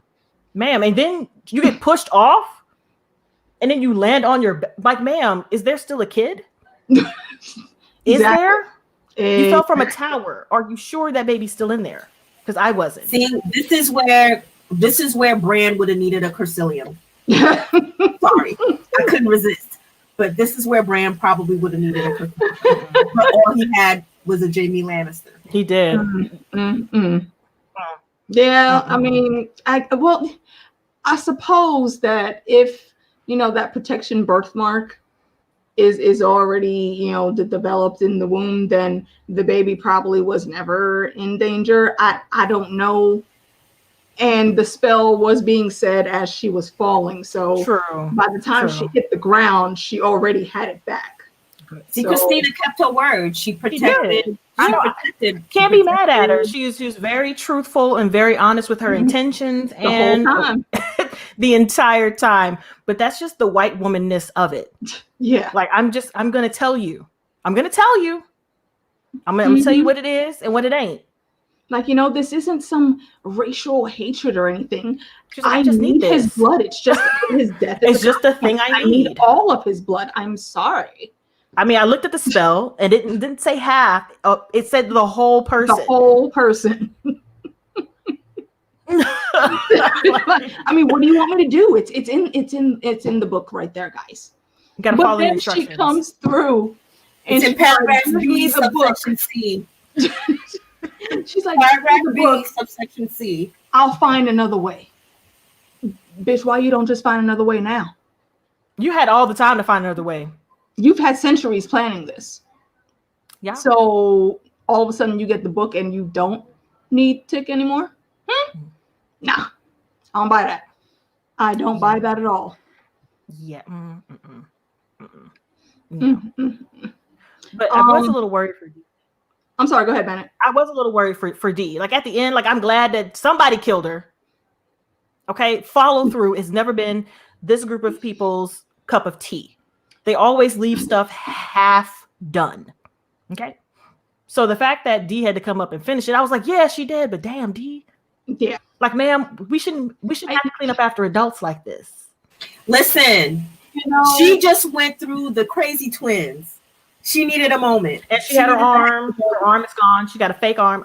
First of all, my real question is, what is she going to do with this arm? Because it's 1950s. You can't walk around with a bionic arm. They make long sleeve shirts and gloves. But not that big. She was the arm was real big. It couldn't fit in no sleeves or nothing. Like that's a special. So you're going to have one large giant shoulder and a regular petite shoulder. Hippolyta going to come up with something to remedy that. D ain't going back to school just yet. I'm like, she gonna have to do like you can't walk around with this arm. You have to put that arm up on, like hang it up. Like when you come in, a cupcake. Like when you come in, put your arm on the table because there's not much you can do with it. I'm just like, I feel bad for her, but it had to be done. But I'm just wondering how this experience is going to affect her. Like, will she ever will she ever be able to completely put herself in someone else's hands? Like, trust them to take care of her when the only people who were around her never did. She had to do it herself. Yeah. And it took a while to bring those adults' focus back. I will say, just backtrack a little bit. I'm mad that we heard all those bits and bobbles that sounded like a great menagerie of a laboratory. You know, as soon as I heard that, the only thing in my head was in Dexter's lab. And I'm like, can we see? Please? No. Just 2 seconds. Yeah, I'm like, just pan it real quick. Like, You're right. Just spin the camera a little bit. Well, let me see what's going down, please. But no, we didn't get that. But you know, and a lot of folks again were mad, saying, you know, Dee was left all by herself again. No, she wasn't. She had Blinky. She did. She was in no danger at all. I mean, did y'all want to see her fighting on the bridge? No. Granted, if there was time, maybe Hippolyta could have given her some lessons. However, I don't think her mama would have wanted her in that much danger. No. Again. So they put her right where she should have been with the thing that was going to guard her. Mm-hmm. So I thought Dee was perfectly fine. And coming back at the end, I watch the old school Shaka Zulu miniseries from way back in the day with Henry Seeley. And I remember always one of the things that his mother always told him was never leave an enemy behind. Uh-huh. And Dee is it follows that same philosophy. She came up, saw that, they never learn. Mm-hmm. And then Christine talked about Dee. Help me. Girl, I was like, really? Why would you help you? As far as that little girl knows, you're the start of all the issues that ruined her life. Child, me help you. What you talking about, Chrisillian? No, you're done. You are done. And D was absolutely right for doing it because Christina knows about magic. Just because she's barred from using it doesn't mean she ain't gonna try to get it back. And that's exactly what would happen if she survived and got from up under that rubble. Yep. So D had to end it, and I'm glad that she did. I'm just sad that it was with D. I'm just sad that it was D who had to do it. Like D has been through enough. Can she just sit down and be a kid for True. Can she just be a kid? Can the adults handle the adult things, and can this child be a child? No? Okay, fine. 2 tears in a bucket. Like that's what happened. Yeah. There was something else I was thinking of. Oh, the bridge scene. The bridge scene. I saw a lot of folks saying, "Why does Hippolyta look like she's just standing there in the trailer?" Because Hippolyta know how to fight. She ain't worried. What you expect her to be cowering somewhere? Did you not see the I Am episode? That woman is fine. She already knew how to get down. My one disappointment on the bridge was they didn't let Gia go full Doc Ock with the Nine Tails. I was so confused. Why would you not utilize her best weapon? Dog. I mean, she can go later, but this would have been the perfect time to really show she has control over herself now. I have no arguments. Look, no arguments. No, I said the same thing. Like, why isn't she not using the Nine Tails? I don't understand. Where's Naruto in this? Like, what's happening? What is happening? It's probably because this was not really technically her fight. She was just an extra. This was something that they had to. At least that's how I read it. Because why wouldn't you use one of your best weapons if I'm using it all the time? Unless for the sake of the story. This wasn't technically Juho. I don't want to keep calling her Juho. I need to get Juho out of my mind. Oh my word! Yeah, if Parker Schooled You was here, she probably would have got on my. I keep calling her Juho. Listen, maybe one day I'll tell you the story of Juho in another episode. But Manaro stories be the bomb. I think it wasn't technically her fight. This was a family thing, and this was something that they had to handle. And I think she was just there for the purpose of providing backstory, right? Because when she connected with Christina, you got to see a lot of what was happening that off screen that we didn't get to see. So her true purpose there. Yes. That girl right there, that name you see right there, is a whole story in and of itself. But, I think that was her purpose in being there. I don't think she was there necessarily to fight. I think she was necessarily there to provide backstory, to kind of fill in the gaps of what happened in between the time that Christina and Ruby got into that accident, and to fill in some of the gaps that had happened to Tick. She was there basically because that's what her tentacles do. They peer into a person's past and they peer into a person's future. So that's what her tentacles do. And I think that was the main purpose of her being there, to fill in those gaps. I don't think they were really going to use her as a weapon or defense per se. At least that's the way I translated it by the time I was done watching it. She was a brand as far as I was concerned. Yeah. Killer Kitty. The only difference between her and Bran is she comes with her own werewolf net. Pretty much built-in werewolf net. That makes me sad. I was disappointed. I was just so disappointed. So many people came to my videos and tried to chew me out because this is the greatest. Like, this is not the greatest season. They knew what they did wrong, and that's why they've been quiet ever since. D&D has been silent ever since. I guess I'm going to have to remain silent because I absolutely. I thought it was the best season also. But then again, most people, I always tell people, take what I say with a grain of salt because I'm a book person, not a show person.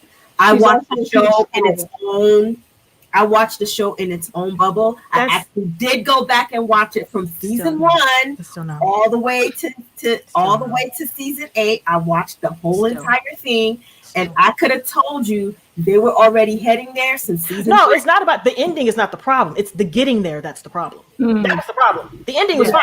The journey was absurd. Yes. Well, Brand was stupid, and then John was stupid. That ending, those two endings were dumb. Those two endings didn't make any sense. Okay. Yeah. But everything else was stupid. You are correct, Tony. Yeah. Let's cut that. Clearly, it's been over a year, and we. Y'all know I'm a troll. Y'all. It's more than a year. Listen, it's been more than a year. Don't let me get in that chat and I'm a troll, y'all. Right? And again, Manaro didn't it end in 2018? Troll. It did. Okay, yeah, it's 2 years. Also, like, I know it's been more than that. Yeah. But that doesn't stop me from Game of Thrones pops. All of those are Game of Thrones pops. I'm a troll, y'all. Listen, no more Thrones. No more Thrones. Was one of their best seasons. Besides 1, 2. Besides 1, listen. 1, 2, and whatnot. Listen, Catelyn Stark is like Mother of the Year. I know y'all can like Mother of the Year. I'm sorry. Let's get back to Lovecraft Country. I'm glad that this is over. I'm glad. Let's get back to Lovecraft Country because AK gonna have to pay for my therapy bills. I already said I was gonna owe you therapy bills. Sure. My gosh. Catelyn Stark, Mother of the Year. Oh, whatever. Cersei Lannister, Mother of the Year. Anyways. Okay. Other small tidbit highlight. I also want that dagger that Christina was sporting. That design was epic. I wouldn't even call that a dagger. That was like a short sword. That was a short sword. I'm like that. The way she cut from here to here. I'm like, bruh. It was sharp. I didn't like that she used it on Tick, but I like the design. Yeah, I would love for that to be in my collection. I did enjoy the part where Letty came up and stuck it straight in her back. Yes. So yes. I was happy about that. What? Why? The cupcake anime. No, it ain't about cupcakes. It's about old women walking around with no clothes on. Please go away, Auntie. Listen, she in her house. She can do whatever she wants. You in a West Indian house. You know how we roll. You are in a West Indian house. Mom, you know how we roll. God. Oh my God. Why are you acting brand new? Listen, for those of you that don't know, West Indian women, we like to walk around naked, especially when we get older, because by that time we don't care anymore. We don't. We don't care. Good night, Auntie. Good. We don't care. If we like you, we might put a sheet over us. Maybe. Maybe. Otherwise, we walking around however we feel like. I get all kind of violated, boy. Because that's the way God made it.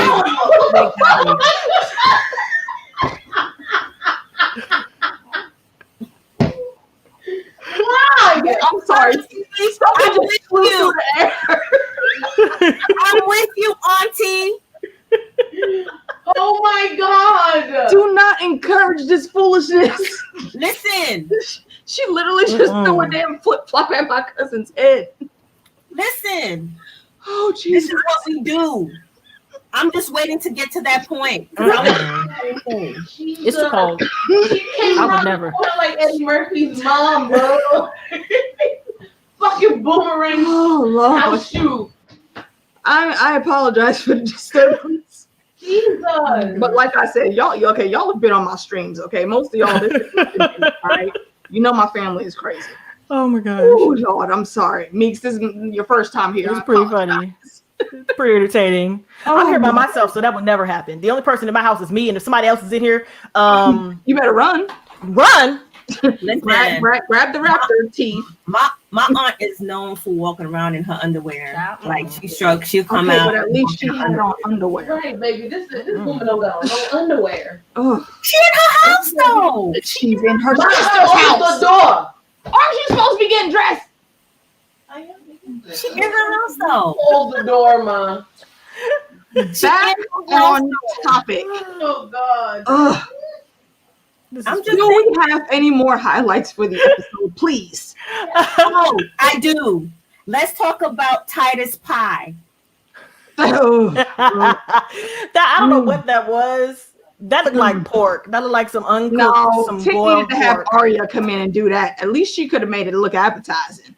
Like it I was thought- this you know what? big. I just thought it was like real funny because this was like a play on like the Last Supper, eat this bread because it's my body, drink my blood. But Jesus wasn't actually having people eat his actual flesh or drink his actual blood. No. Okay, let's just The Bright White Searchers weird Jesus actually vampires. said, "Eat this bread because it represents my flesh. Drink this wine because it represents." But he wasn't having people. But yo, they took it to that whole literal sense. And watching Tick take a piece of that that raw, y'all was like, "Is he gonna eat it? Is he gonna eat it?" Talking And some when he pinch and was- swallow. That piece is too big to pinch and swallow. You had to chew. No, Or you were gonna choke. It was this. You can't pinch and swallow something that's the size of this. I mean, thank goodness And then Montrose was there.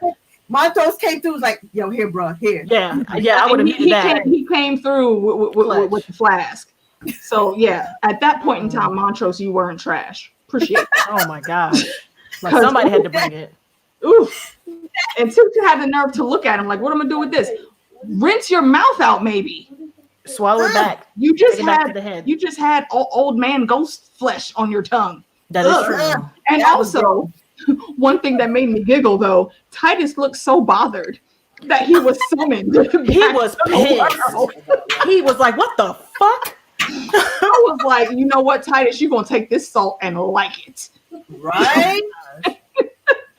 He was And when, so. when they, I was like, "Oh." He tried to flex and dip out, and like, before he "No, could I need really get this." the whole sentence, Oh my gosh! they pulled him back like, no, we're not done with you yet, sir. No. We need some. Sorry, we're gonna have to take a piece of you. But the fact that he did it so easily too, he was just like, "What the fuck y'all want? You know what? Never mind. I'm And out. gone." And he I'm went like he pinpointed wherever Christina was that quick, Right? and he went right there. I was like, oh, okay, Instantly. So I'm just like, yeah. I that part just made me giggle probably a lot more than it should have. But I appreciated that little tidbit. They got what they needed. I And was then hoping that we could do Uncle George. What about I mean, Uncle George?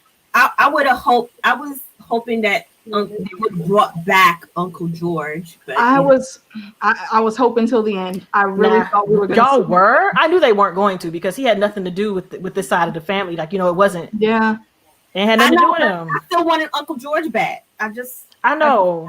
I just wanted him back. I know my feelings was hurt. Episode 2, my feelings were hurt. Yeah. I cried on that one. I remember crying like, "That's Uncle George," but I'm like, he ain't had none part of this. The only person who could bring him back is Hippolyta, and that's bringing somebody through the multiverse, and I'm not even sure if that's allowed. No. Yeah. I don't even know if that's allowed. That's when you get into crazy universe. and the alternate universe. But then that's messing up somebody else's universe. If you pluck somebody out, it's a whole thing. Big ball of wibbly wobbly timey wimey stuff. I don't think anyone should really be doing a whole lot of time travel without consulting Doctor Who first. Okay.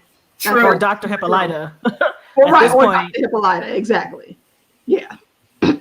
So let's see. I'm trying to think. Is there anything else that I really wanted to touch on for this episode? I think we actually got it all. Yeah, Hannah, Titus, Pretty much, exactly. If they'd had this type of teamwork in episode 1 and 2, bruh, 3. the adventures that we could have had. Right? The adventures. I wanted to know what was down all the other tunnels. Like as soon as I saw actually, I think I'll say let's pick our top 3 eps. I'll give you guys a second to think about it because I think I already have mine. Mine would have been episode 4 because that was the Goonies Indiana Jones adventure. As soon as I saw all that in the trailer, the first thing that ran through my mind was only the penitent man can pass. Because old school Indiana Jones was that guy. Everybody wanted to be Indiana Jones, man. And I also wanted to go on a Goonies adventure, and that episode gave me all of that. So I think that's my number one. I Am episode 7. My number 2, because we got to see how extremely far ahead in education Hippolyta is than everyone, as far as I'm concerned, in like the whole city of Chicago. Correct. Like, I love that when she was figuring everything out, the flashes like they did in Numbers. I don't know if you remember that TV show, but all the equations like floating around her. I was like, oh, okay, you ma'am. No, I almost asked the question. It's like, man, why are you just like working on this small fry stuff?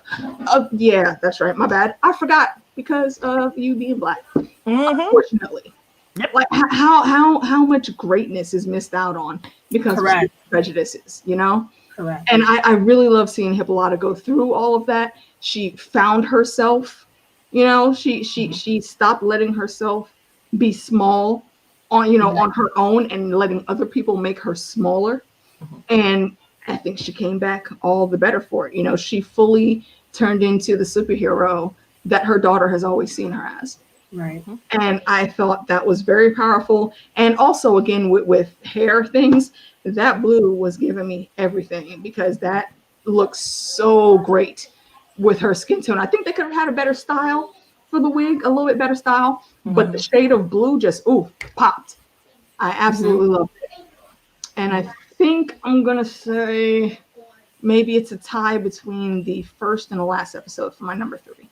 I thought those two were some of the most heavy hitting and impacting, and to see how they were communicating in episode 1, and then to put that up against how they're communicating and working with each other, not just working around each other in episode 10, is great growth for all of them. So Manaro, I'll go with you first. What's your top 3? The first one would be, I think it was episode 3, when the ending, well, not the ending, the part where Letty gets the house and they have like the party and everything, and she goes out and everybody plays their position, right? Yep. She goes out there, she gets her bat, and she like, I bust the window out. I wish you would play that song.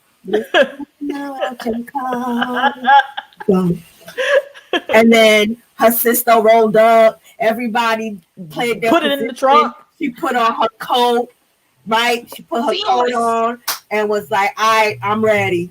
Yep. Seamless. Yeah, that was the top one for me. My next one is the Indiana Jones episode. I actually like the chemistry between all 3 of them during that moment. So I like that episode, and I have to say that my next favorite episode, even though it was a heavy one, was the Tulsa one. Witches. Shh. Can we talk about witches when I'm not streaming?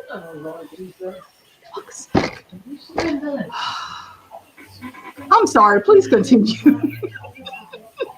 Manaro, you're not supposed to be co-signing to the foolishness.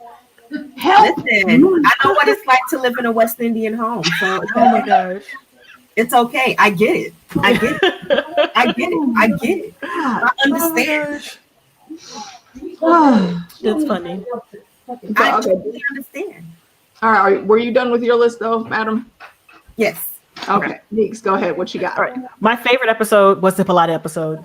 That's number 1. I love that episode. I love the fact that from, I think, episodes 1 through 6, we didn't really get to see Hippolyta. We got to see her in the house. We got to see her crying over her husband. We got to see her going over like a little bit of a mental break when she was just ripping out stuff because she was so upset. We never actually got to see her in her element, doing the things she wanted to do, experiencing. So I just liked that we got to learn about Hippolyta. And then also like that Hippolyta got the best powers in the show. Yes. Period. She's got all the knowledge. She's got the ability to travel through time. She's got the ability to learn whatever she wants to learn. She can help whatever she wants to help if she decides to help. You know what I'm saying? It made her more capable and more secure in who she is and what she can do. So I'm here for that. That's my favorite one. My second favorite episode is actually the Emmett Till episode because I love D. Okay. I love D. Now, granted, I didn't like Topsy and Bopsy because they was creepy. I do like, once again, D figuring herself out. Yeah. Figuring out that she can't depend on not nan person more than she can depend on herself. As much as she would like to have someone to help her, sometimes you just got to do shit by yourself. Yep. Yep. And I see some of my experiences reflected in hers where you're just screaming for helping and nobody is really paying attention to you or understands what you're saying because sometimes you can't vocalize it. Yeah. So that's why I thought when she was drawing that, I was like, that's a good idea. I didn't think about drawing. And she can draw. She's very capable. I didn't think about drawing what she was seeing. But it was just, that one, it felt a little more personal to me because it was D and it was the kids, just being a kid in the adult world. And it's one of my major gripes with my family to this day. We still have arguments. I'm like, yes, I'm 35. And yes, that is my mom. However, I'm not a child. Girl, look. Sometimes I wish I could play that, but every time I see my aunt, I'm still 5. Nah, I can't do that. I have this one lady. She's one of my aunts, and she's actually my cousin, but she's old enough to be an aunt, and she keeps forgetting that I'm not a kid, and we've almost gotten into fist fights over it. So it's that serious. I'm like, you just got to realize that I'm not a child. I get it. I am someone's child, but I am not a child. So don't get it twisted. And so I understand Dee being in that situation where she didn't have a choice of asking for help because people didn't see her. They didn't see her. She was invisible. And my third favorite episode is actually the first one. It gave me all of my life. It brought us in. Seeing all the blinkies, eating all of the racist cops. Yes. More, please. More, please. I was here for all of it. It was just that nobody really knew what to expect going in. And that one episode, it gave you a little bit of what every episode had in it. Just a little bit. Like you got to see the struggles with racism. You got to see the discrimination. You got to see the families having difficulty communications. You got to see the good time songs. There was just a lot that first episode encompassed that was spread out throughout the season. And it was just a perfect introduction to a series that had a majority Black cast. And there was no white savior in sight. Correct. People thought it was Christina. No. Yes. No, not at all. No. And it just proves that we can get through a television show without having a white savior. Not everybody's here to save your ass. Not everybody's here to help. And that's what I just like. The first episode is just like nice little window in on what the series is about. So those are my 3 episodes. Indeed. Yep. I like it. All right, let me scroll back up here. I think a few people had answered. Let's see. Val said Letty's Ghost Story. Yeah, I think that was episode 3. Yeah, that was a good one. And Montrose's Acceptance in the Indiana Jones episode and Tulsa episode. Montrose's Acceptance. I forgot to touch on that only because I wanted to give a shout out to Monet Exchange and Shangela, 2 of my favorite drag queens from the RuPaul's Drag Race. It was just such a joy to see them on there, even though it was a small cameo. I love that they were in that episode. I did the same thing. I was like, what you do? Yes, that's exactly what I did. I was like, oh my God, that's Monet, yes! Yeah. Oh my gosh, I thoroughly enjoyed that. Let's see. It says Tick going home run derby on dude's face. Oh, yes. That was nice. That was nice. Was epic. And it was funnier for me because that he looked just like a young Jim Bob Duggar. And I was like, he looks so much like him. Like, are you sure they're not related in some way, shape, or form? Because he looks just like the Duggar guy. And I'm just like, well, don't it say? Don't it? Well. Yep. Okay, man, saying Ruby. Yeah, Ruby said yes. Yeah. Oh, yes. Yes. Oh, yes. Shout out to Wumi because, just because I have beef with some of the things that Ruby was on, guys, doesn't mean I didn't love her character. No, she was absolutely fascinating to watch. And again, I know a lot of folks weren't feeling it because of the assault angle, But the bloody shoes scene, I was rolling. Yeah. deserved Red it. bottoms. He deserved I'm like, well, everything he got. you should not have done what you had did to get what you had gotten. Okay, all right. You saying be a better person? You're not gonna make me feel bad for you No, at all. Not even a little bit. Nope. You And deserve that to was have that. Ruby probably for the very first time taking Christina's words to heart, yes. doing whatever the fuck you Whatever wanted. the fuck she wanted. Yep. Yep. And Well, we that also need to man give a will little- never tell the truth of what happened. So Nope, she Correct. can't. Nobody's gonna believe you. No one will ever believe you. They're like, this story is so outlandish. What really happened? They would have probably like, who did you kill? Why are all Exactly. these bloody chunks here? Exactly. Like, what is this? Mhm. What is Why are there this? holes in your butt cheeks? Like, what's happening, sir? What is happening? But then Right. we do need to give a shout out to I have to look up her name because she is deserving of all of the look uppery. The lady who played as I like to call her White Ruby. What's her name? Is her name Dell? Adele. Yeah.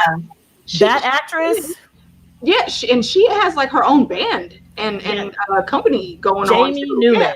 That's her Yes. name. And Yes. I'm like, ma'am, she did that. she acted her way in and out of that paper bag. She like, did man. I thought that seeing Ruby portrayed with that skin tone, I saw all nose of Ruby there. She did not miss a beat, and I loved She did it. so well. It was seamless. And I feel real bad that throughout the entire show, I called her racist shovel bitch.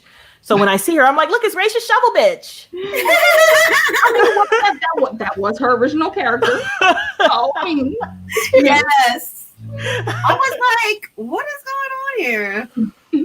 But I'm like, she does such a good job, so I can't even be mad at it. But it's hard to pick out favorite episodes because I loved a little bit of every them episode. had so many good tidbits. All To of me, them it wasn't had- one really horrible episode. There was no episode that was like, oh, this is, they didn't even need it. Agreed. Nope. Yeah. Well, it was well done. So now I'm going to go listen to the audiobook. Mm-hmm. Yep, that I've got that we- queued up on my listen list on Audible already. Yeah. Now I'm going to go listen to the audiobook so I can find out what the true tea is. Because I know they took, Yeah, they made some slight changes, but from what I understand, they still kept to the true essence of the story. So Mhm. Yeah, from everyone that I've spoken with that have read the books, outside of the minor changes that they made, they basically kept the essence of everything that was going on. And also, I forgot to give a shout out earlier. Liv is in the chat, living my Rhapsody, and Chris H. Just saw you come in. Thank you for coming through. Liv, thank you for asking. I am feeling a bit better, but as you can tell, still not all the way there yet. I'm still waiting on. you drink the tea. Test Did you result. make the tea? Yes, ma'am. Yes, ma'am. I had a cup of tea before we started streaming. Okay. Yes, with ginger and lemon and honey. My cousin and my aunties have been taking care of me. Yes, and my mama. I'm good. You better, put a little bit of cayenne.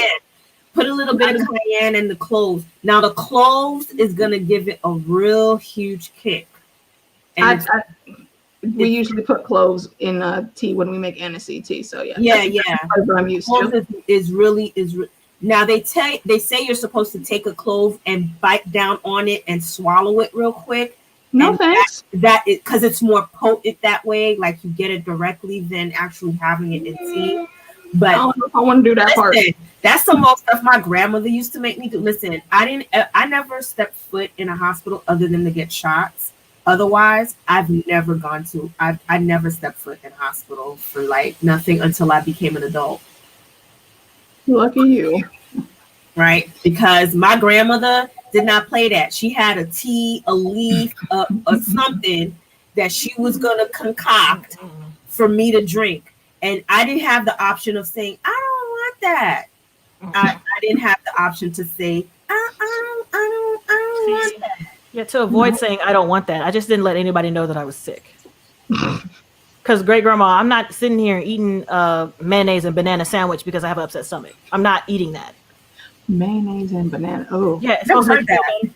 Yeah, it's supposed to make you feel better. It's supposed to make you go to the bathroom. And I'm like, that combination, it sounds like it's gonna make you go to the bathroom from both ends. So I don't. Right. My grandmother had a tea for that. She would every month she says, you need to clean your insides out. I was like, Mm-hmm. I said, but I told her, well, what if I drink a lot of water? She said, why are you dumb? Did she give you senna or bitters? Huh? Did she give you senna or bitters? Bitters. We got both. Oh my God. I was like, oh my goodness. I said, well, can I just drink some lemon water? She said, don't be dumb. Lemon. Put that on a shirt. Don't be dumb. That used to be my grandmother used to always call me, like, my grandmother used to do things and she would always say, don't be dumb. Like one day my grandmother was cooking. Story time. My grandmother was cooking goat brains, right? Mm-hmm. Okay. And I walked in on her and I was like, is that egg? She says, don't be dumb. That's goat brains. I said, why are you cooking goat brains? She goes, don't be dumb. How else are you gonna get smart if you don't eat goat brains? It's for you to get smart. You eat the brain so they can help you to get smart. I was like, Cue the Homer Simpson. and then I made the mistake, right, of saying, well, that's dumb. You said what? Let's just say, How many days went by before you woke up? this side of my face didn't have any feeling for a while. I bet. No, you don't do that to grandma. Right? Nope. You should It's put kinda on like, your head. even if you thought it was dumb, you shouldn't have said it or thought, out loud. Give that internal. That's inside. Internal monologue. Mhm. But I was a very precocious and very outspoken little person when I was. Listen, I could tell you a whole bunch of story times of my adventures of me and grandma. No, we'll save that for a ginger ale chat. We'll have me come back for our adult conversation late night stream. And that's when we get all the really good story times. And then we usually add to like the deadly dick list and the deadly pussy list. Yeah, it's a whole thing. Yeah. I'll be happy to take part in that. Awesome. I'm gonna hold you to that. Next time we do one, I'm gonna hit you up on Twitter. Also, I really just want to give a shout out to Nisha Green and Jordan Peele, and I believe it's JJ Abrams. They did the thing with this show. I was glad to be a part of it. I've met and found so many more cool YouTubers that I've been chatting with throughout the season, and it's been a blast. So HBO, we're bored on Sundays again. Yeah, listen. We need something else, okay? Come through, please, come through. Because I'm trying to, people's like, oh, did you see that new HBO show with Nicole Kidman? And I read it and I was like, I don't want to watch this. I don't want right. No, not interested. No, thank you. I don't watch this. No. Girl. Not at all. I wish I could look in that direction, but I can't because my neck hurts. Otherwise, I would do what you just did. Yeah, and thank you guys, everyone in the chat for coming through and hanging with us and including all the crazy that was in the background. Hopefully we'll get another great show to sit and converse about. Manaro, tell the folks where they can find you, what you got coming up next. Y'all can find me on my channel, Manaro TV.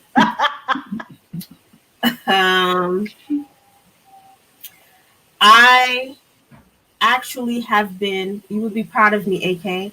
I have actually been working very diligently. I actually have 20 scripts. You got some scripts? Hey. 20 scripts. There we go. Like, I was out here actually doing some work. So now I have to actually do the audio for those scripts. So that is forthcoming. But in between that, right, we still have some things that we're supposed to talk about.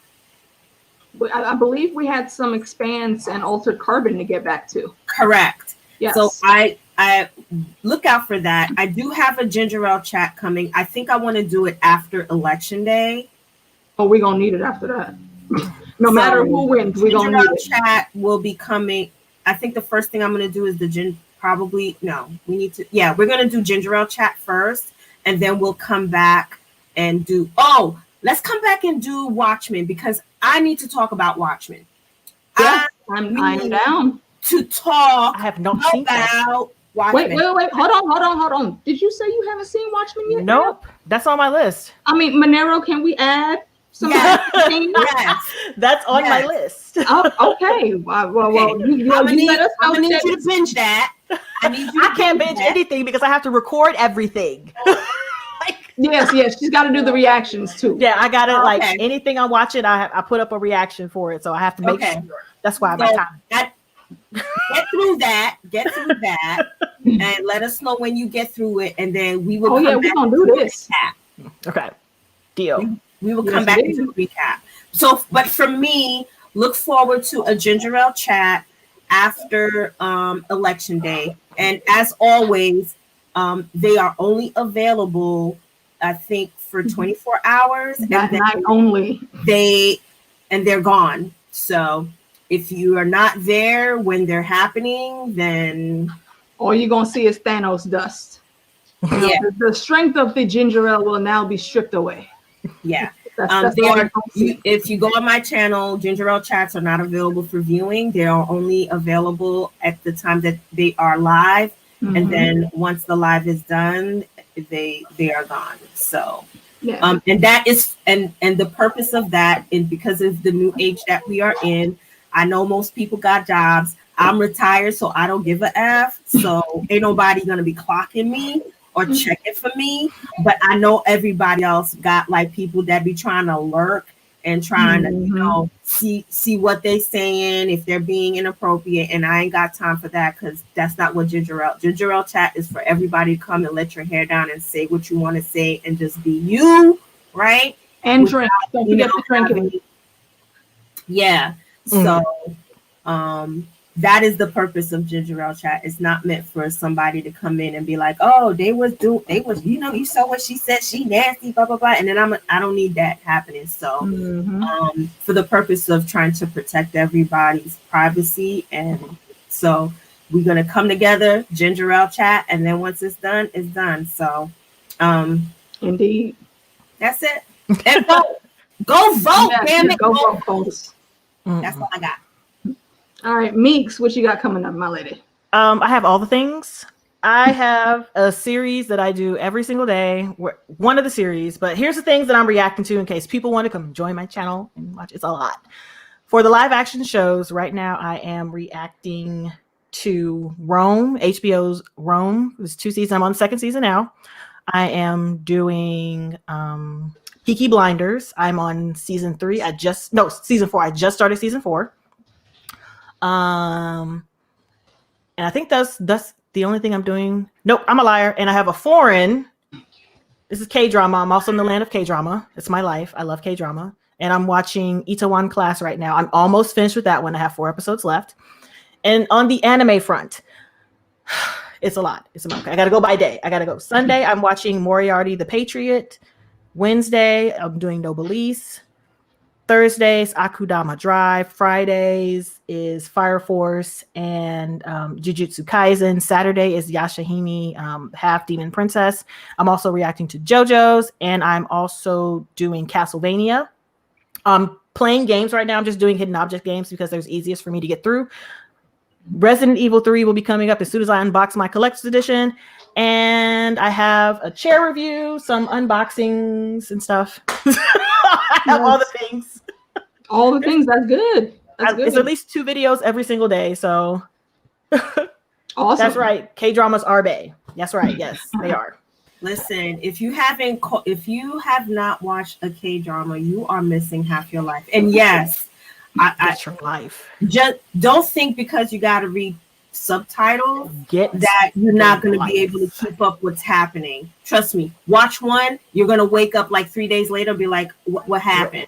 Why? I need to go back. Just saying. I always recommend K-dramas. It's an emotional roller coaster every episode. Period. Indeed. And yes, Val, I wholeheartedly agree. Meeks' reaction videos are great. Thank you, Tony, for posting that link. You will also find it in the description, folks. And thank you, Meeks, for coming to hang with us. I have enjoyed getting to know your personality, watching your reactions this season. And I hope that we can collaborate even more so in the future. Absolutely. And that's all we got tonight, folks. Thank you guys for coming to hang with us. I really appreciate it. I don't think we have anything else to chat about. Oh, I guess I can tell you where to find me. I mean, I'll be here sometimes, but like I always say, you'll find me on my friends' channel a lot quicker than you'll find me on my own, because I stream with so many different people a lot of times. So y'all know who I hang with. Go follow all those people because we're great. And you already like us. It's not gonna be no thing. But yeah, we will be back probably, like Manaro said, for the next ginger ale chat, and then we'll get back to doing our expanse and other show discussions and whatnots. Again, thanks and much love, you guys. We'll catch y'all next time.